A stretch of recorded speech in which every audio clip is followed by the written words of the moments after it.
Rider here and welcome to another video, and I'm here to do a video response to Bordersdude. He's forced his way back onto our YouTube timelines, put a video out there, asked a question, got it done in just over 2 minutes, a bit like a number of things he does in his life, takes about that long.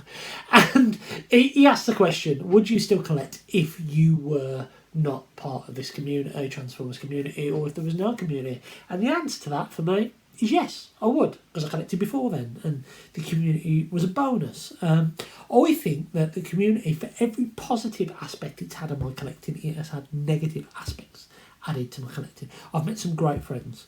I've had such good times at TFN or chatting to people, meeting people on YouTube that I never would have met in real life. Do you know what I mean? It's an amazing outlet, I suppose, to meet like-minded people.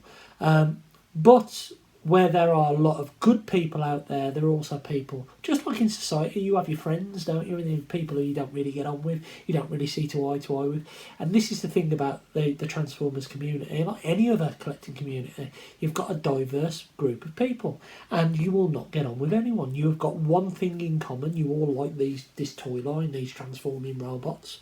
But that doesn't mean that you're all going to get on, and that's something that I've learnt over the years. You know what, there's going to be some people you don't see eye to eye with.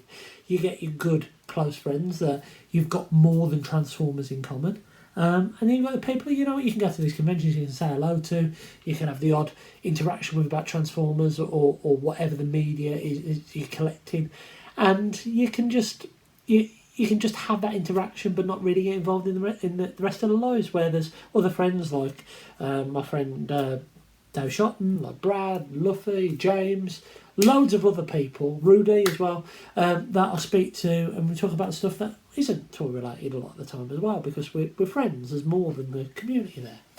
I also think that I think the community can have a negative impact on collecting, in my opinion. It can have a negative impact because the collection, if you're not part of a community, you're not influenced by others, and if you're not influenced by others, then your collection is more pure to what you are. And I think my collection has absolutely lost its way for a number of reasons, influenced from the community. Doing YouTube, last year I bought so much stuff, just to really talk about on YouTube. And a lot of that stuff I've moved on now because I didn't really want it. But that was all part of being in this community. And in taking a step back now and having drawn in my collecting a little bit, and really streamlined what I'm buying, I think that now my collection is more pure to me about what I want. I don't need to collect all the Wave of Kingdom if I don't want to. I don't feel the need to buy the Titan Arc. I haven't bought the Titan Arc, the first Titan I haven't bought since I've been properly collecting again. And I haven't bought it because I don't really want it. And I know a lot of people are saying, oh yeah, the Arc's great, all of that kind of stuff. I don't want it. I don't want it. And maybe if I was in the mindset of last year, I would have bought it just to fit in with the community. Just to say and have spark those conversations with people. Oh, look what I've got, kind of thing. Yeah, I'm one of the cool kids because I've got the big Titan. So I think that has some negative impacts when it comes to collecting as a whole. I would absolutely collect. I was talking to Brad about this the other day, Exilian XLR, that he collects Star Wars and Gundam and he's not part of the community. I've got lots of other tat in here that I'm not necessarily part of the communities. Those are individual fan group communities. But I bought them and I enjoy them, and they're pretty cool. Transformers, I'm still part of this community, and I'm absolutely trying now for my collection to be more based on what I want rather than what's going on in the rest of the community. There's a lot of talk now about Star Saber, and I'm in two minds, right? And I know this is going off in a tangent, but it just proves how the community can influence your collecting. How many people now are talking about Transformers Victory like they watch it every single bloody day, right? I've never seen Transformers Victory. The only reason I know who Star Saber is because my mate James wanted the MP 1 year at TFN, and he managed to get one from Toy Fu for a reduced price. If I remember, it was Santiago Jones's Star Saber that he donated to Toy Fu. But anyway, I digress. And now suddenly on social media, the entire community is obsessed with Victory, and everyone wants a third-party Deathsaurus in order to go with their Star Saber and all that kind of stuff. And I don't feel drawn into it. What I feel drawn into, and I might pre-order Star Saber, right, because it looks a cool toy, but I want to pre-order it for a very different reason. The reason why I want to pre-order it is because I think I missed out on the experience with Unicron. Unicron was too expensive, right? And I've got regret for not buying it, because that's a G1 character. God knows where I want to put it, but I have got an element of regret. And part of me I've never been part of like a Kickstarter before, never taken part. And part of me thinks, you know what, it might be quite fun. It's about Titan price. It might be quite fun just to get it and be part of the experience. And go, oh yeah, that was a Kickstarter thing that I bought. So I might do it. But I just think that's a pretty good example of how the community can jump on a bandwagon and influence you. And I haven't bought Star Saber yet.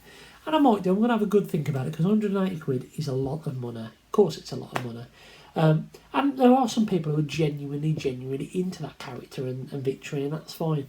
But I think it just proves how the bandwagon of the community can it's almost peer pressure in a way, isn't it? To buy something that you wouldn't necessarily buy.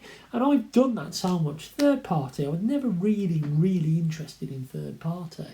And I bought a load of IDW stuff. I'm not really interested in IDW. I've got the comics, but I haven't really read them, do you know what I mean?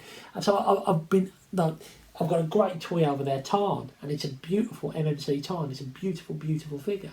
And I'm happy I've got it. I'm going to keep that in the collection. But I sold my Calidus to my mate Dave. I've been moving on a lot of stuff that I've bought recently, or over the past couple of years, and I don't really find a need for it anymore, because I suppose that little fad's over, and a lot of those fads are influenced by the community. So I think it's important to say that. But I would absolutely be collecting. Would I have all the figures behind me now if it wasn't for the community? No, I wouldn't, because I've met a lot of friends who've sold me stuff or donated me stuff that are in that collection behind there.